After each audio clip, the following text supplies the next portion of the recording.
Hello students, in the previous lecture we have already discussed about the transportation across the plasma membrane. Now in this lecture we will discuss about the nucleus. Let's start the topic nucleus. As we all know that nucleus plays a very important role in the cell. अगर हम लोग nucleus को देखें, nucleus के बारे में study करें तो न्यूक्लियस जो है बहुत इंपॉर्टेंट रोल प्ले करता है और इसको हम लोग headquarter of the cell और ब्रेन ऑफ द सेल भी बोलते हैं। हेडक्वार्टर ऑफ द सेल और ब्रेन ऑफ द सेल हम लोग इसलिए बोलते हैं क्योंकि ये सेल को के सारे फंक्शंस को कंट्रोल करता है। एंड नेक्स्ट देखो, it control the functioning of the entire cell like growth, reproduction, metabolism as it contain genetic material which carries the information for the function. इसकी डिस्कवरी के बारे में हम लोग देखते हैं तो जो डिस्कवरी इसकी सबसे पहले की थी वो की थी रॉबर्ट ब्राउन ने इन 1831 के अंदर। सबसे पहले रॉबर्ट ब्राउन ने न्यूक्लियस को सेल के अंदर देखा था। अब इसकी स्ट्रक्चर की अगर हम लोग देखें तो स्ट्रक्चर में 4 इंपॉर्टेंट स्ट्रक्चर्स होती हैं। 4 इंपॉर्टेंट स्ट्रक्चर कौन कौन सी हैं यहाँ पे? न्यूक्लियर एनवेलप, जिसको हम लोग कैरियोथीका भी बोलते हैं, nuclear pores, nuclear sap, karyolymph, nucleoplasm और क्रोमेटिन फाइबर्स। ये 4 स्ट्रक्चर्स इस न्यूक्लियस के अंदर हम लोग को स्टडी करना है। वन बाय वन हम लोग देखते हैं स्ट्रक्चर के बारे में। देखो अब आपको यहाँ पे दिखाई दे रहा है सिंपली न्यूक्लियर एनवेलप को हम लोग डिस्कस करते हैं। तो न्यूक्लियर एनवेलप को हम लोग डिस्कस करेंगे तो यहाँ पे आपको ये आउटर मेम्ब्रेन और 2 मेम्ब्रेन्स दिखाई दे रही हैं, ठीक है। तो एक यहाँ पे आउटर मेम्ब्रेन है और एक इनर मेम्ब्रेन है, और ये आउटर मेम्ब्रेन और इनर मेम्ब्रेन को ही हम लोग कलेक्टिवली बोलते हैं न्यूक्लियर एनवेलप और कैरियोथीका। अब आप एक चीज़ और देख रहे हो कि ये जो न्यूक्लियर एनवेलप है ये कंटिन्यू नहीं है, बीच बीच में इनमें गैप्स है, ठीक है। इन गैप्स को हम लोग बोलते हैं न्यूक्लियर पोर्स। इन गैप को हम लोग क्या बोलेंगे? Nuclear pores. ये जो गैप्स होते हैं बहुत इंपॉर्टेंट रोल प्ले करते हैं। क्या इंपॉर्टेंट रोल प्ले करेंगे ये जो गैप्स होते हैं ये, जैसे सपोज दिस इज सेल और ये न्यूक्लियस है, तो सेल के इंटरनल एनवायरनमेंट और आउटर एनवायरनमेंट के बीच में एक कनेक्टिविटी या कम्युनिकेशन बनाने का काम करते हैं। यस, नेक्स्ट हम लोग बात करते हैं न्यूक्लियोप्लाज्म के बारे में। न्यूक्लियोप्लाज्म बेसिकली क्या है कि साइटोप्लाज्म का वो पार्ट जो न्यूक्लियस के अंदर होगा इसको हम लोग बोलेंगे न्यूक्लियोप्लाज्म। दिस इज न्यूक्लियोप्लाज्म, जिसमें ये सारी स्ट्रक्चर्स एम्बेडेड होगी। और ठीक है, नेक्स्ट ये जो न्यूक्लियर पोर्स होते हैं वे इसी साइटोप्लाज्म और न्यूक्लियोप्लाज्म के बीच में कम्युनिकेशन बनाने का काम करेंगे। Next one is nucleolus. ये आपको राउंडेड बॉडी दिखाई दे रही है जिसको हम लोग बोलते हैं न्यूक्लियोलस। न्यूक्लियोलस की जो डिस्कवरी थी वो फॉन्टेना ने की थी, और ये न्यूक्लियोलस जो होता है ये भी बहुत इंपॉर्टेंट रोल प्ले करता है बिकॉज ये प्रोटीन सिंथेसिस में हेल्प करता है, और इसको हम लोग राइबोसोम फैक्ट्री भी बोलते हैं क्योंकि ये RNA के प्रोडक्शन में हेल्प करता है।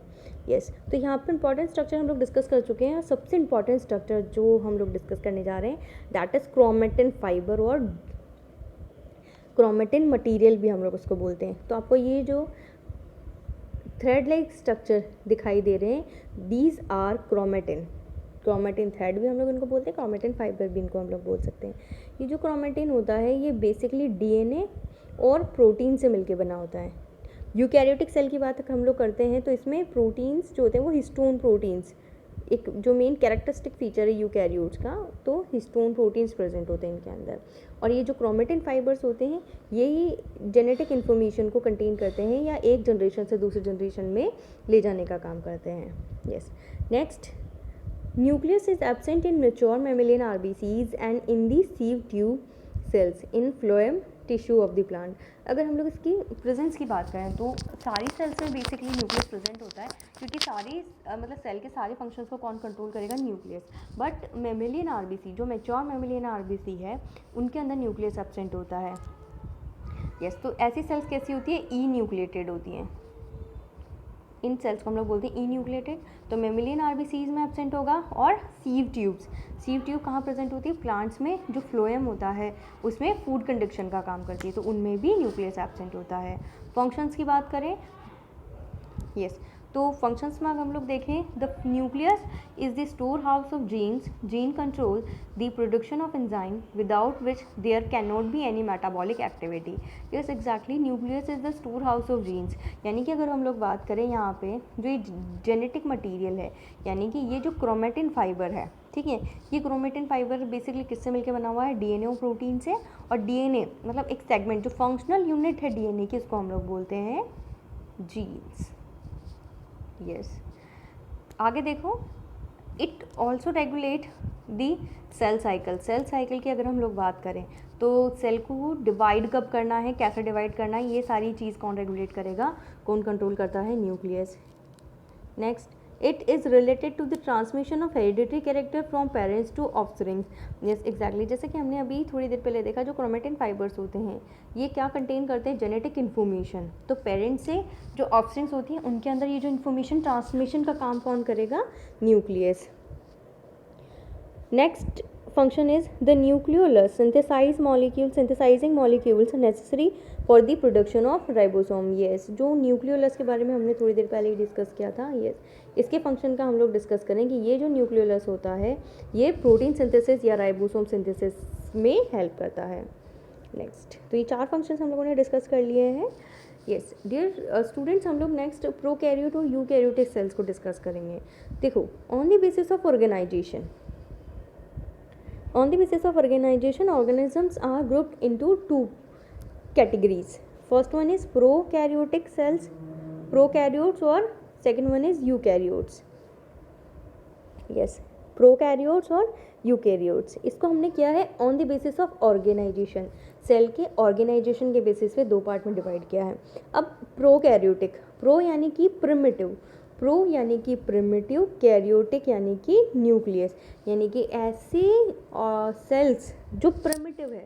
देखो बेसिकली यहाँ पे अगर हम लोग देखें प्रो कैरियोट्स, कैरियोट्स मतलब होता है न्यूक्लियस, तो हम लोग यहाँ पे जो इनको डिवाइड कर रहे हैं ये न्यूक्लियस के बेसिस पे कर रहे हैं कि इनके अंदर न्यूक्लियस की पोजीशन कैसी है। तो प्रो कैरियोटिक, प्रो यानी प्रिमिटिव, कैरियोन यानी कि न्यूक्लियस, यानी कि ऐसी सेल जिनके अंदर जो न्यूक्लियस होता है वो बहुत प्रिमिटिव प्रेजेंट होता है, बहुत प्रिमिटिव, बहुत बेसिक न्यूक्लियस प्रेजेंट होता है। ठीक है, और दूसरी तरफ अगर हम लोग यूकैरियोट्स की बात करें तो यूकैरियोटिक्स मतलब यू मीन्स ट्रू, कैरियन मतलब न्यूक्लियस, मीन्स ऐसी सेल्स जिनके अंदर ट्रू न्यूक्लियस प्रेजेंट होगा। ट्रू न्यूक्लियस हम लोग किसको बोलेंगे, जो अभी हमने ऊपर स्टडी किया था। ऊपर स्टडी किया था मतलब डबल मेम्ब्रेन बाउंड, पूरा का पूरा 2 मेम्ब्रेन होंगी, क्रोमेटिन थ्रेड जो होगा वो इन डबल मेम्ब्रेन बाउंड और एनवेलप के अंदर होगा। तो ये जो है वो ट्रू न्यूक्लियस है। यस, और अगर हम लोग प्रोकैरियोट्स की बात करें, यस देखो, तो प्रोकैरियोट्स में क्या है, प्रिमिटिव न्यूक्लियस। ये prokaryotic cells are without an organised nucleus, मतलब अगर हम लोग इस सेल की बात करें तो इनमें क्या होगा, सेल वॉल प्रेजेंट होती है और दिस इज सेल मेम्ब्रेन, और जो न्यूक्लियस होता है वो क्रोमेटिन जो होता है यानी कि डीएनए इस तरीके से बिखरा हुआ पड़ा रहता है, यानी कि कोई न्यूक्लियर एनवेलप नहीं है, न्यूक्लियोलस नहीं है, न्यूक्लियोप्लाज्म नहीं है, न्यूक्लियर पोर नहीं है, सिर्फ डीएनए है, वो भी साइटोप्लाज्म में इस तरीके से बिखरा हुआ है। तो इस बिखरे हुए न्यूक्लियस को हम लोग बोलते हैं न्यूक्लियोइड, जो कि हम लोग आगे डिस्कस करेंगे।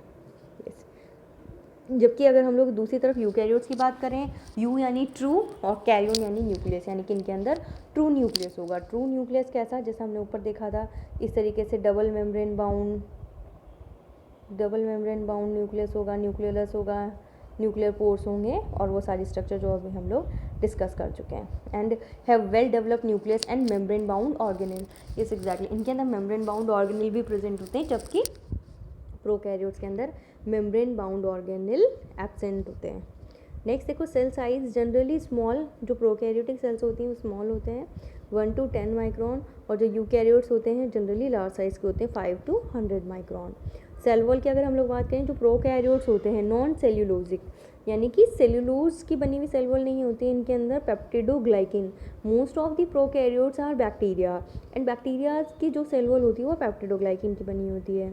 यूकैरियोट्स में देखें, यूकैरियोट्स में हमारे मेनली प्लांट्स आते हैं, और प्लांट्स की जो सेल वॉल होती है वो सेल्यूलोजिक होती है। हम लोग नॉर्मली जनरली बात कर रहे हैं, तो प्लांट्स की यानी कि इनके अंदर जो सेल वॉल होगी वो सेल्यूलोजिक होगी। राइबोसोम्स की बात करें तो small and randomly scattered in the cytoplasm, यानी कि राइबोसोम्स होंगे वो स्मॉल होंगे, यानी कि बेसिकली इनके अंदर 70S टाइप के राइबोसोम्स होते हैं। राइबोसोम्स को देखो, अगर हम लोग देखें जो 70S टाइप के राइबोसोम्स होंगे तो इनमें 2 सब यूनिट होती है, स्मॉलर और लार्जर सब यूनिट। तो स्मॉलर सब यूनिट जो होती है वो 30S की होती है, और लार्जर सब यूनिट जो होती है वो 50S की होती है। नेक्स्ट, इनके अंदर जो राइबोसोम्स होते हैं वो होते हैं बिगर एंड 80S में भी सेम जो राइबोसोम्स होंगे, तो ये जो स्मॉलर यूनिट और लार्जर यूनिट तो स्मॉलर यूनिट जो होती है इनके अंदर वो होती है 40s और लार्जर जो सब यूनिट होती है वो होती है 60s। यस डियर स्टूडेंट, यहाँ पे आपको थोड़ा कुछ समझ नहीं आया होगा राइबोसोम्स के बारे में। आगे जब चैप्टर में हम लोग राइबोसोम्स को पर्टिकुलरली देखेंगे कि what is 80s type of ribosome, what is 70s of type of ribosomes, what are the subunits of ribosomes, तो आपको सारी चीज़ें क्लियर हो जाएगी। यस तो यहाँ पे हमें सिर्फ ये याद रखना है कि राइबोसोम्स प्रोकैरियोट्स में जो है वो 70s टाइप का है और जो यूकैरियोट्स में है वो 80s टाइप का राइबोसोम्स है। Next cell division. Cell division की अगर हम लोग बात करें तो divide by simple fission and spindle, यानी कि जो प्रोकैरियोट में डिवीज़न होता है सेल डिवीज़न बहुत सिंपल मेथड से होता है। सिंपली सेल स्प्लिट कर जाती है, टूट जाती है, सिंपल फिजन के थ्रू, स्पिंडल इन सब के थ्रू, फिजन के थ्रू। यहाँ पे स्पिंडल फाइबर का फॉर्मेशन नहीं होता है, यानी कि there is no mitosis and meiosis occurs, यानी कि यहाँ पे किसी तरीके का माइटोसिस और मियोसिस डिवीज़न नहीं होगा। जबकि जो यूकैरियोटिक सेल्स होती हैं, यूकैरियोटिक सेल्स के अंदर जो डिवीज़न होता है वो बेसिकली माइटोसिस और मियोसिस में होगा, यानी कि इसमें स्पिंडल फाइबर होते हैं और क्रोमोसोम का या जेनेटिक मटेरियल जो होता है उसका इक्वल डिवीज़न होगा। यस तो ये तो थे प्रोकैरियोट और यूकैरियोट के बारे में इन्फॉर्मेशन।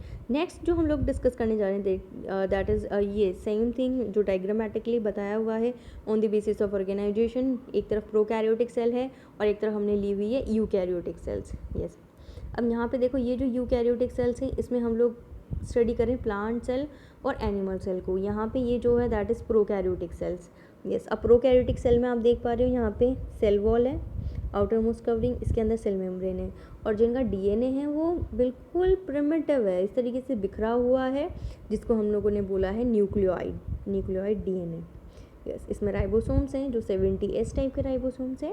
दूसरी तरफ यूकैरियोटिक सेल में हम लोग देखें तो प्लांट और एनिमल सेल को हमने बताया हुआ है। यहाँ पे देखो जो प्लांट और एनिमल सेल हैं, यस प्लांट सेल और एनिमल सेल में अगर हम लोग देखें तो यहाँ पे एक बेसिक डिफरेंस ये है कि पहली चीज़ प्रोकैरियोट और यूकैरियोट में देखें तो यहाँ पे सेल वॉल जो हमने पढ़ी थी, बिकॉज यहाँ पे जो मेनली जो आते हैं ग्रुप वो आते हैं मोनेरा ग्रुप या फिर बैक्टीरिया, तो उनका जो सेल वॉल होता है वो पेप्टिडोग्लाइकेन का बना होता है। और अगर हम लोग यूकैरियोट्स के देखें तो यहाँ पे जो सेल वॉल है प्लांट्स की वो सेलुलोज की बनी होगी, और दूसरी तरफ एनिमल्स में देखें तो सेल वॉल इनके अंदर एब्सेंट होती है। नेक्स्ट प्लांट और एनिमल्स में अगर हम लोग देखें तो यहाँ पे बिग वैक्यूल प्रेजेंट है, सेंट्री लोकेटेड वैक्यूल प्रेजेंट है, जबकि यहाँ पे वैक्यूल जो होती है छोटी एनिमल सेल में स्मॉल या फिर एब्सेंट होती है, और सेंटर में यहाँ पे न्यूक्लियस प्रेजेंट होता है, सेंट्री लोकेटेड न्यूक्लियस होता है। यस प्लांट और एनिमल सेल में और जो डिफरेंस है, जैसा कि पहला सेल वॉल का हमने पढ़ा, सेल वॉल एब्सेंट होगी, प्लांट सेल में सेल वॉल प्रेजेंट होती है। दूसरा वैक्यूल जो होती है लार्ज होती है, प्लांट सेल में 90% पार्ट कवर करती है, जबकि एनिमल सेल में जो वैक्यूल होती है वो एब्सेंट होगी या फिर बहुत स्मॉल पार्ट होता है। न्यूक्लियस देखें तो न्यूक्लियस एनिमल सेल में सेंटर में होता है, जबकि प्लांट सेल में जो न्यूक्लियस होता है वो पेरिफेरी पे होता है। यस माइटोकॉन्ड्रिया प्रेजेंट होंगे दोनों सेल्स के अंदर। क्लोरोप्लास्ट, यस प्लांट सेल में क्लोरोप्लास्ट प्रेजेंट होता है, जबकि एनिमल सेल में क्लोरोप्लास्ट एब्सेंट होता है। और क्योंकि प्लांट सेल्स ऑटोट्रॉफिक है और एनिमल सेल हेटेरोट्रॉफिक है, तो प्लांट सेल खुद का फूड खुद प्रिपेयर कर सकते हैं। यस तो ये बेसिक डिफरेंसेस थे प्लांट सेल एनिमल सेल के बीच में एंड प्रोकैरियोट्स और यूकैरियोट्स के बीच में। एक और चीज़ यहाँ पे प्लांट सेल प्रोकैरियोटिक और यूकैरियोटिक को अगर हम लोग देखें तो एक सबसे इम्पॉर्टेंट जो 2-3 फीचर्स हम लोगों ने पहले भी डिस्कस किए हुए हैं कि एक तो डीएनए इनका बहुत प्रिमिटिव है, यानी कि न्यूक्लियोइड प्रेजेंट है। राइबोसोम यहाँ पे 70s टाइप के होंगे, जबकि यूकैरियोट में 80s टाइप के राइबोसोम्स होंगे। यस और जो बेसिक डिफरेंस इनके अंदर जो ऑर्गेनल होते हैं, ऑर्गेनल जैसे यहाँ पे हमने देखा माइटोकॉन्ड्रिया है, क्लोरोप्लास्ट है, गोल्जी बॉडी है, ईआर है, ऐसा कोई भी ऑर्गेनल प्रोकैरियोट सेल के अंदर नहीं प्रेजेंट होता है, यानी कि जो मेम्ब्रेन बाउंड ऑर्गेनल्स होते हैं वो एब्सेंट होते हैं, जबकि यूकैरियोटिक सेल के अंदर सारे organelles membrane bound organelles present होते हैं। एक और इम्पॉर्टेंट चीज़ जैसे कि माइटोकॉन्ड्रिया है, माइटोकॉन्ड्रिया को हम लोग powerhouse of the cell भी बोलते हैं। तो यहाँ पे एक बहुत प्रिमिटिव स्ट्रक्चर है, बहुत ज़्यादा लेस डेवलप भी बोल सकते हैं, बहुत प्रिमिटिव स्ट्रक्चर है। तो यहाँ पे क्या होता है कि जो सेल मेम्ब्रेन है वो इनर साइड पे इनफोल्ड होके इस तरीके का स्ट्रक्चर बनाती है, जिसको हम लोग बोलते हैं mesosome. And this mesosome is similar to mitochondria, यानी कि जो मीजोसोम है ये कंटेन करता है एटीपी प्रोड्यूसिंग एंजाइम्स, यानी कि ये जो मीजोसोम है ये क्या कंटेन करता है, एटीपी प्रोड्यूसिंग एंजाइम्स, एंड ये किसके सिमिलर एक्ट करेगा, माइटोकॉन्ड्रिया की तरह, यानी कि जो काम यूकैरियोटिक सेल में माइटोकॉन्ड्रिया कर रहा है वही काम यहाँ पे मीजोसोम करेगा।